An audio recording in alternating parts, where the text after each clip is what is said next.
We are in 2 Kings chapter 4 tonight. We will try to do 4, 5, and 6. We will see, right? So we ended chapter 3, and they were fighting against Moab, and this king offers his son on the wall, like a human sacrifice on the wall, and everybody's kind of like, oh, he went there and kind of left. That pretty much killed the battle, and they departed from that time, from that area. So chapter 4, we kind of have this indiscriminate amount of time between those events in chapter 3 and chapter 4, and we have a chapter heading here. What do you have for the chapter heading in chapter 4? What's that? The widow's oil, right? The widow's pot of oil. So we're going to talk about oil, which I'm sure, never mind. We're going to talk about oil. So now a certain woman of the wives of the sons of the prophets cried out to Elisha, "Your servant, my husband, is dead. You know that your servant feared the Lord, and the creditor has come to take my 2 children to be his slaves." This woman cries out to Elisha. She is who again?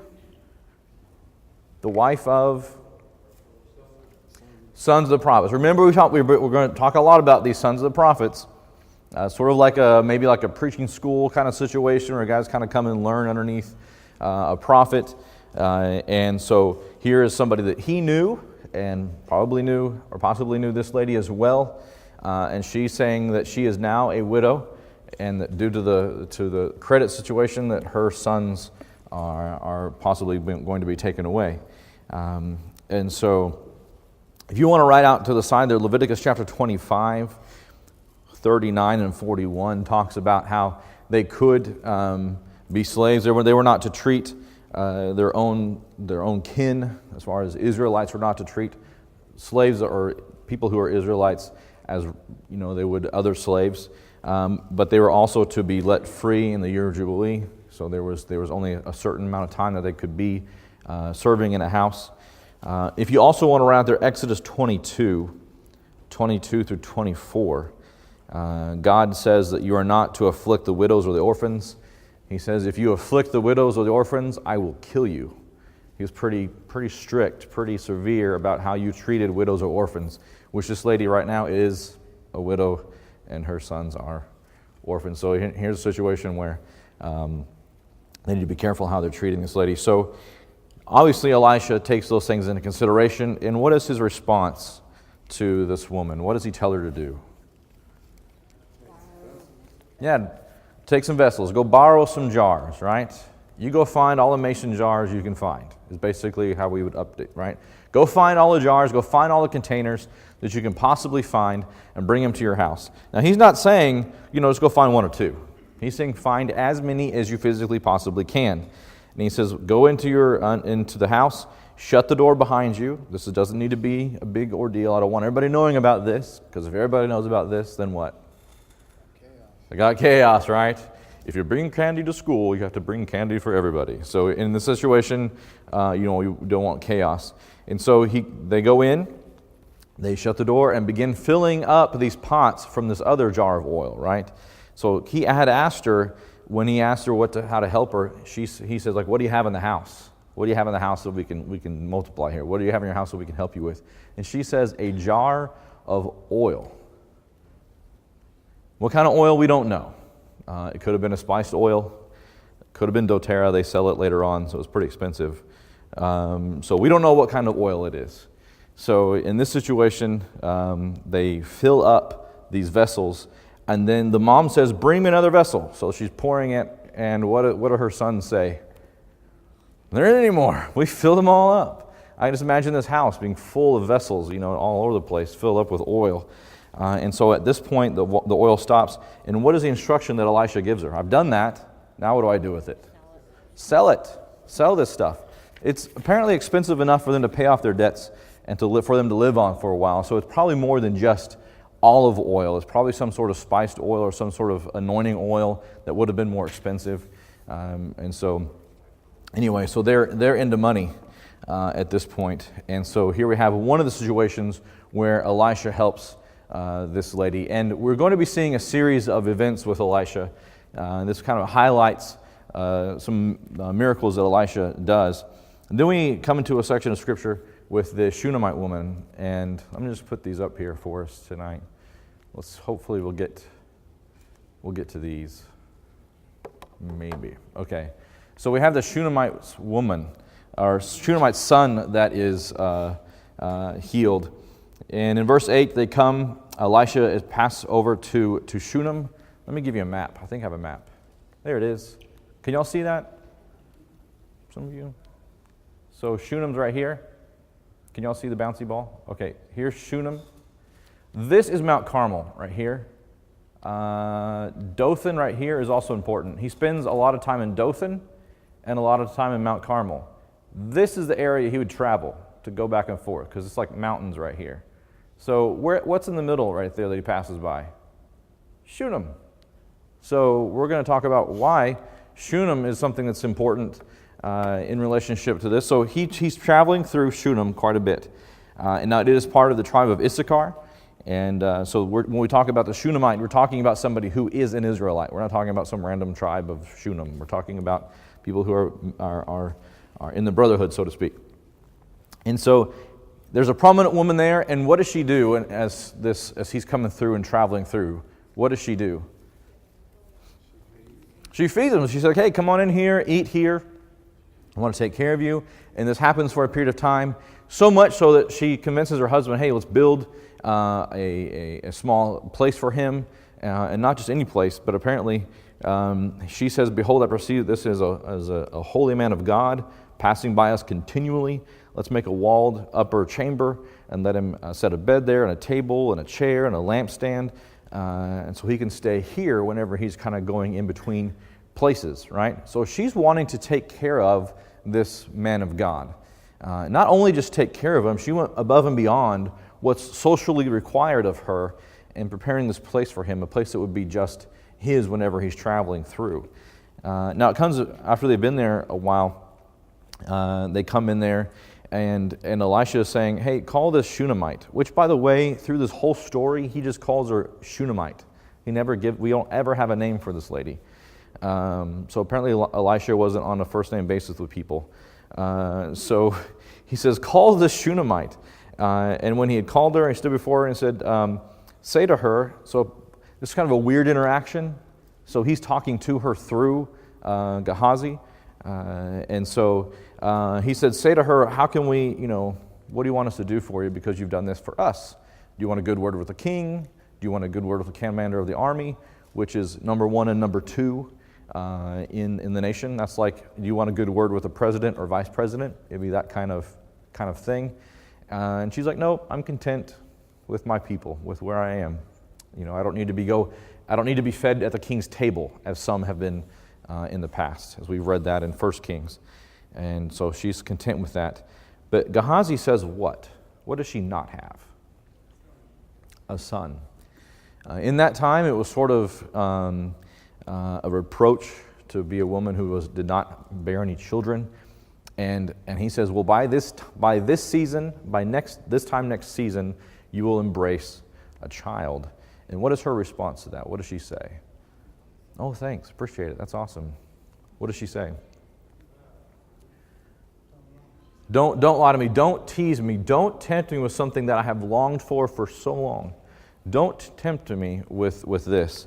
Know my Lord, O man of God, do not lie to your maidservant. And so, verse 17, the woman conceived and bore a son that season, and the next year, and Elisha said to her. And so, it did happen. Obviously, Elisha says it, or the Lord says it, and it happens.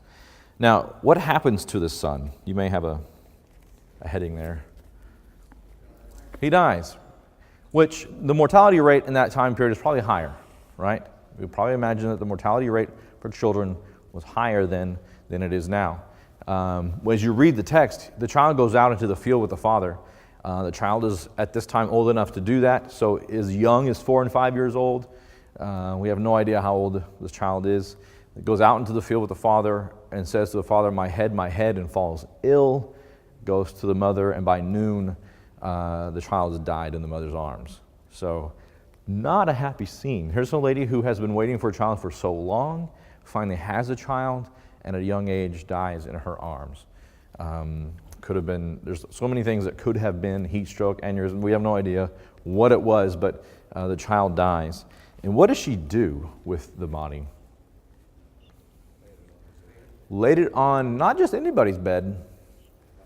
Didn't put him on like his bed, which was probably like a race car red bed. Didn't put it on his bed. Where did he put it?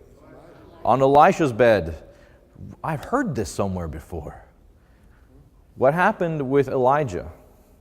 Did Elijah not raise somebody from the dead? Is it in 1 Kings chapter 17 through 24, it's possible this woman knows that Elijah had done this before.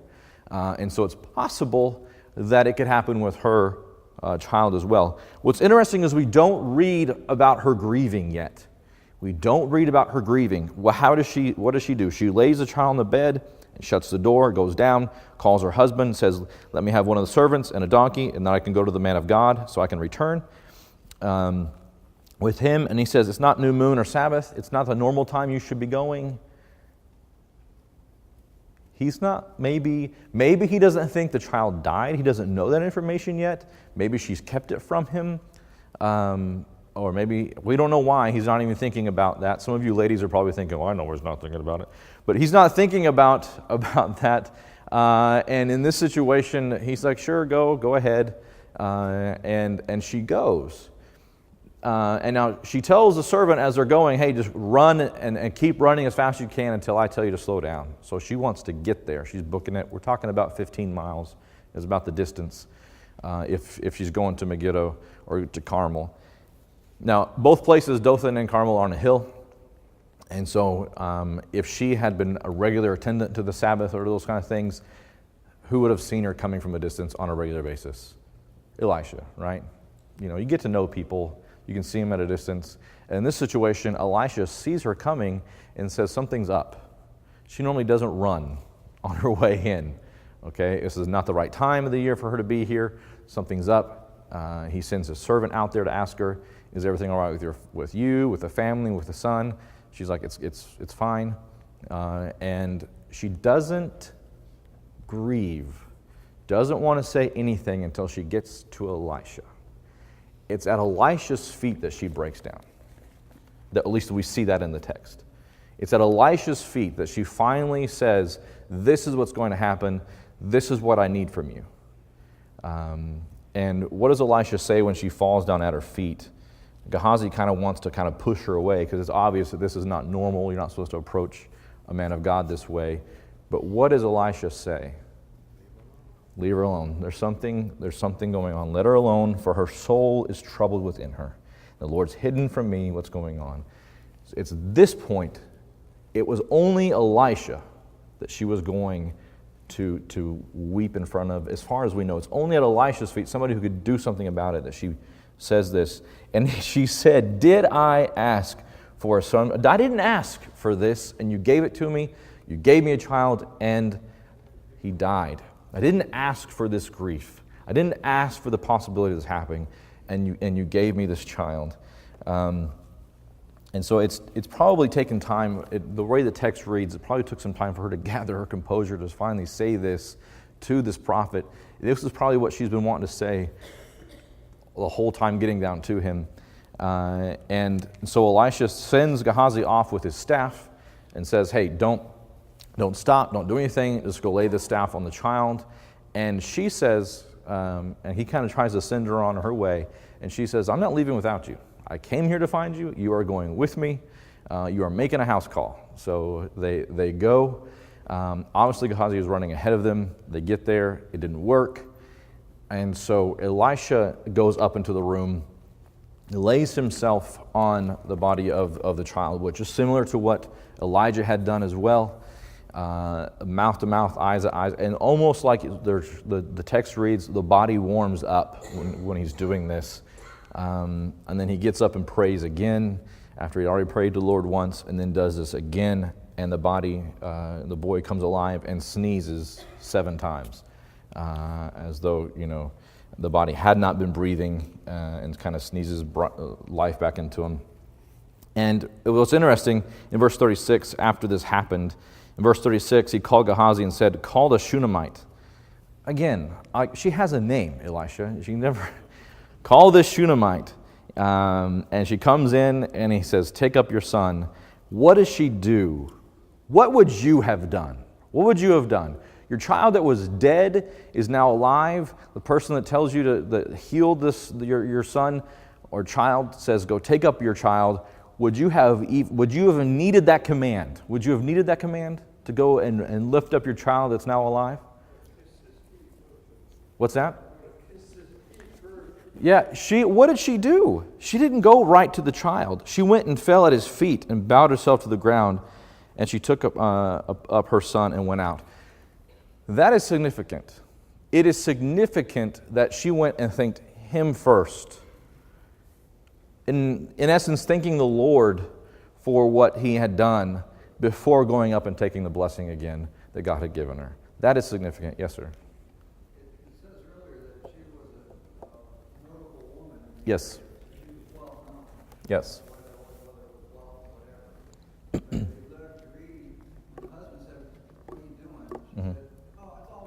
Yep. Yep. And then she'd go to run into Elijah, and Gehazi comes out and says, hey, everything well? Yeah, it's all good. It's all good. Yep. So she got to Elijah. Exactly. Yep. Brought him back, and the first thing she did was to thank him. Yep. So she knew who was in charge. Exactly, and that's what she's saying. She literally says shalom. Is what she says. Literally says shalom, peace. It's okay. It's kind of like, when somebody comes in and asks you how you're doing, and you're like, that's fine. Is it really fine? We don't just tell what really we have inside to everybody. She knew Elisha could do something about it, but these other people necessarily wouldn't be able to. Yes, ma'am. Her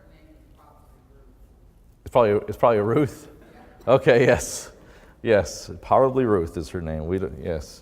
So yes, very good traits, this individual. So in this case, the child is healed, and then we move on to some poisonous stew. Now, this is an interesting story. Elisha returned to Gilgal, and there was a famine in the land, which happened from time to time. And the sons of the prophets were sitting before him, and said to his servant, put on a large pot and boil stew for the sons of prophets. And then one went out into the field and gathered herbs. Now, as you read this story, I kind of have in the back of my mind that these are guys that aren't cooking on a regular basis. At least one of them isn't. Because look what happens. One goes out to the field to gather herbs and found a wild vine and gathered from it in his lap full of gourds. Have you ever folded over like a long shirt or something like that, or folded over whatever you're wearing to gather up berries or something like that? That's kind of what this person's doing with these gourds, and brings them in and cuts them up and puts them into the stew. Then as they're sitting there eating, so they poured it out for the men to eat, and as they were eating of the stew, they cried out and said, "O man of God, there is death in the pot. There's death in the pot." What's interesting is that they've kind of surmised that maybe this is it's called a Citrullus corinthus, which basically looks like, I have a picture of it. I forgot to put this on here. Just for you guys, I Googled it. That's a picture of what it probably was. It looks like what? It looks like small watermelons, right? I mean, hey, that's going to go in a stew. But you know what? If you boil this into a stew, you know what happens? It's an extreme form of, it's an extreme laxative, to the point of bleeding, extreme laxative. They also use this to perform abortions and things of that nature when women were pregnant. So somebody eats this and has that whoop. There's death in the pot. So you can imagine what happens, how they ascertain the situations what they find themselves in at this point. And what does Elisha do? What does Elisha do? Bring me some meal, and he kind of sprinkles it in some flour, and says it's good. The meal may have been symbolic, which a lot of things were with the prophets. God, all he would have to do is pray to God for the nourishment of our body, right? Because that's what we do. And it would have been fine, but maybe the meal was symbolic but this pot was cleansed, and there was no harm in the pot. And then we have the feeding of possibly 100 people, verse 42 through 44. There came a man from a certain city and brought the man of God first fruits of every loaves of barley, and the ears of grain in a sack. And he said, "Give them to the people that they may eat." And his attendant said, "Wait, will I set this before 100 men?" As though to say it was not enough. This is not sufficient amount of food for those who are sitting here. But he said, "Give them the people that they may eat. For thus says the Lord, they shall eat and have some left over." So he set it before them, and they ate and had some left over according to the word of the Lord. I don't know if they had 12 baskets full, but they had some left over. All right, it was very similar. And what's interesting is you read these things that Elisha's doing, the things that Elijah had done, and when you read in the New Testament, when Jesus asked, "Who do men say that the Son of Man is? Who do men say that I am?" And some of them said Elijah. Are we seeing why they would have thought that? The things that they were, the prophets, he was a great prophet.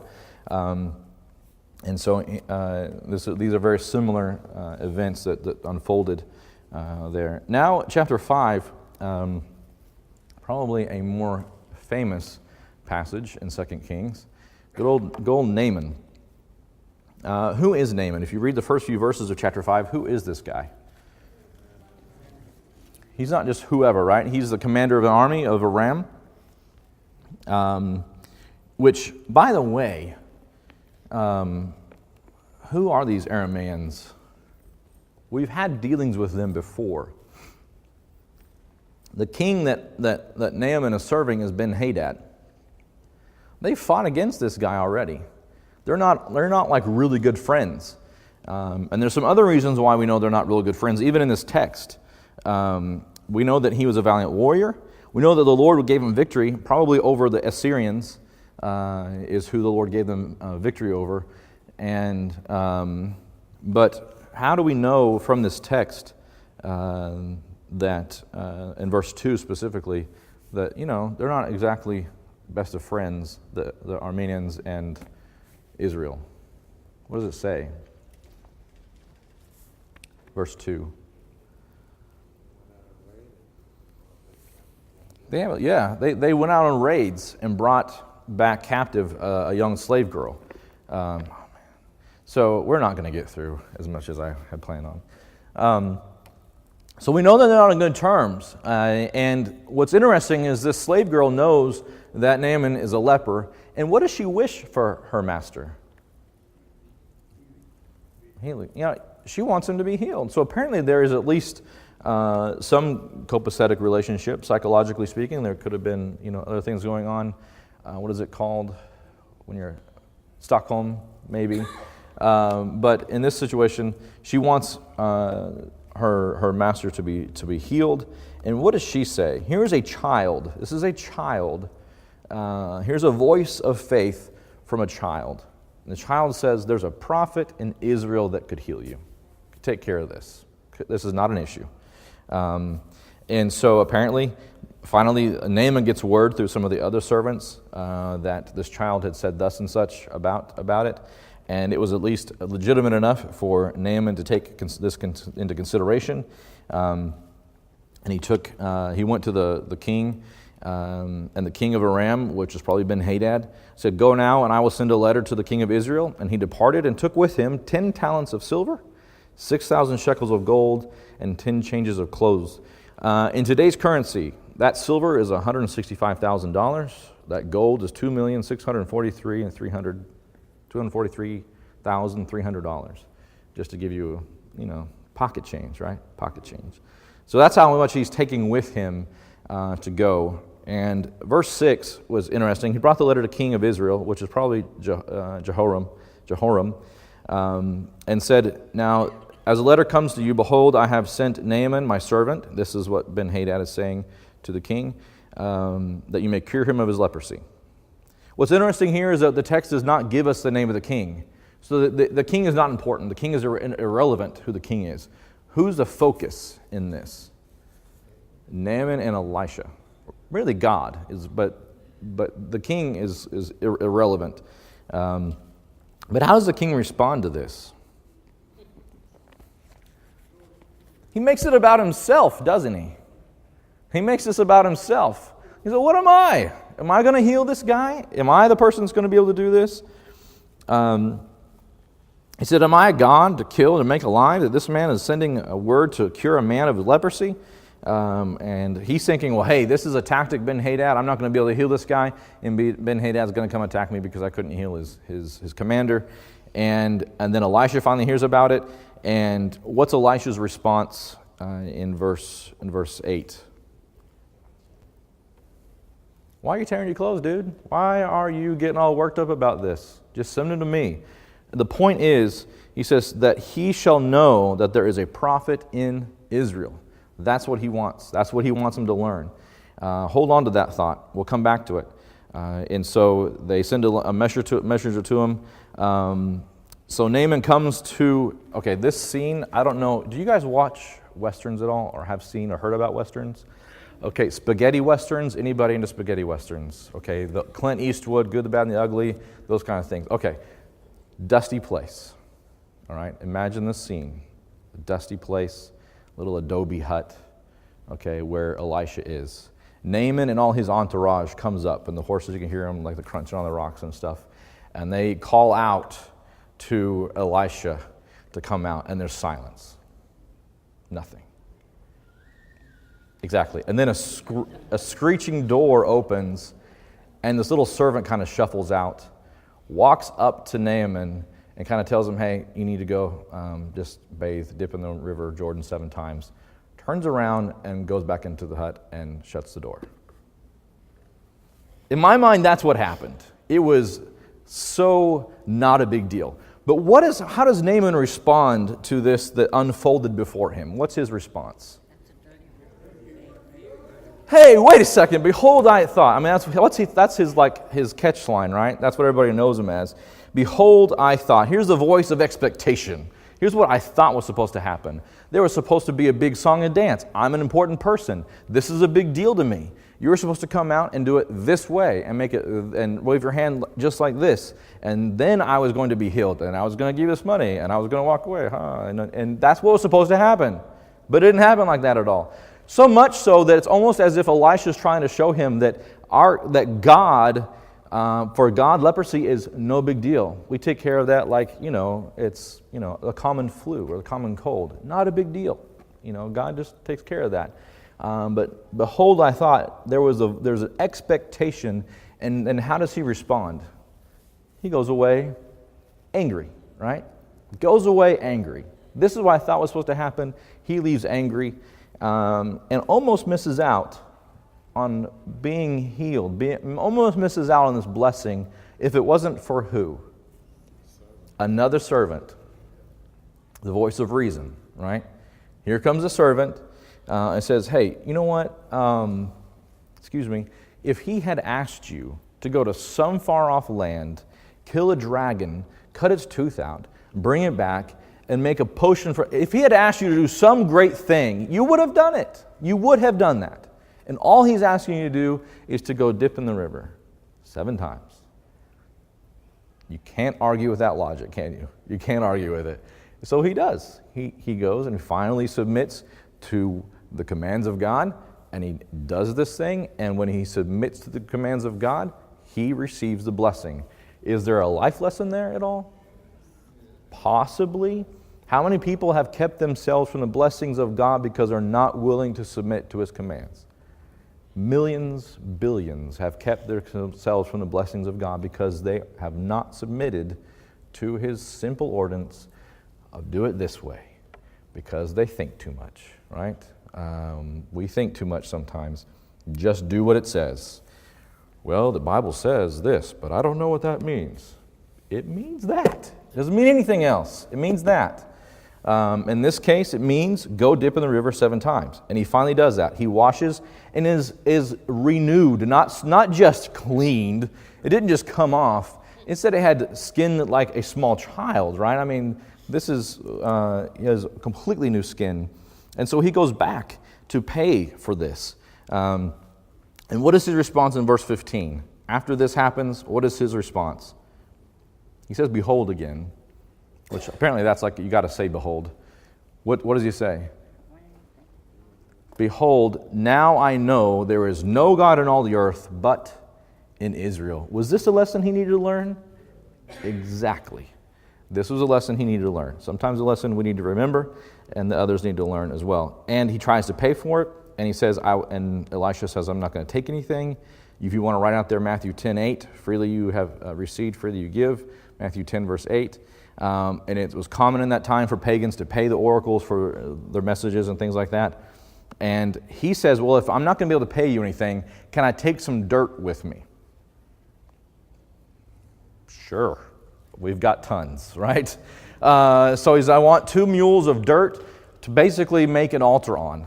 And he says, I want to serve Jehovah God. I want to serve Jehovah and make my offerings to Him and nobody else. And then he says, but I have to go in with the king. Here's something else. He asked for pardon. He said, I have to go in to the house of Rimmon to worship there. And because the king goes with, I take the king and the king leans on my shoulder. Please ask for forgiveness for this thing. It's as if he's saying, I have to go in there. I know it's not valid. I know it's not where I should be, but I have to go because it's my service. That's my job to go do this. And he says, go in peace, is what he tells him. He asks for pardon in that matter, and he says, go in peace. So he doesn't receive any of this money. But then Gehazi begins thinking, right? That gets you in trouble, thinking. And he says, behold, my master has spared this Naaman, the Aramean, by not receiving the hand. So here's a guy who has punished us, who has raided us, who's rung the bell way too early, and he's done all these evil things against us. And we're going to let him go scot-free without paying anything? No. We got to get something out of him. And so he goes up to him, runs after him. We'll finish with this. Runs after him, and they see this guy running after him, and eventually he stops this chariot, gets down off the chariot to address him, which apparently in that time was a sign of respect. You wouldn't do, like an important person would not get off their chariot for anybody. He does that for Gehazi because of who Elisha is, not because of who the servant is. And he lies and says, these 2 guys showed up. We need a talent of silver and 2 changes of clothes for each of them. And so he lied about that, and then he finally goes and takes it, hides it. The servants who were carrying it with him carried it until they got to the hill where the city was and said, oh, you guys go. Leave. I'll take this. Apparently hides it in the house. And he goes into Elisha. And Elisha says, what? Where were you? Now, how many of you, after coming in somewhere to the house and parents ask, where were you?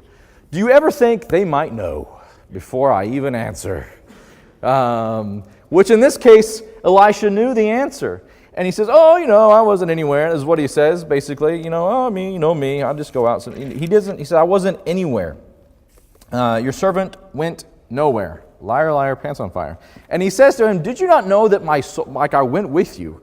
My heart went with you. I knew what happened when you went. And he tells him exactly what happened to the chariot. And he says, this is not a time for money. Apparently, his heart was set on money. And so maybe he reads to him his heart's concern or his heart's desires for these things listed here, for clothes, for vineyards, for sheep, for servants, and that kind of stuff. He says, now what? The leprosy that was on Naaman is now on you. And he went out white from leprosy. And now he's an outcast.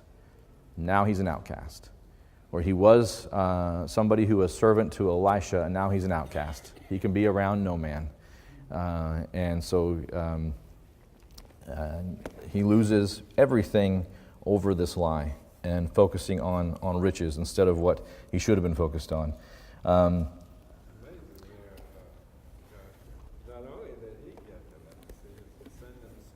Yes. So this was something that was going to be perpetually passed on through this guy, as if it was a reminder to those around that you don't mess around with the things that God has said. And so this was something that was perpetually passed down. So it was a very poignant lesson, a hard way to learn that lesson. Any questions, comments before we close? Yes, sir.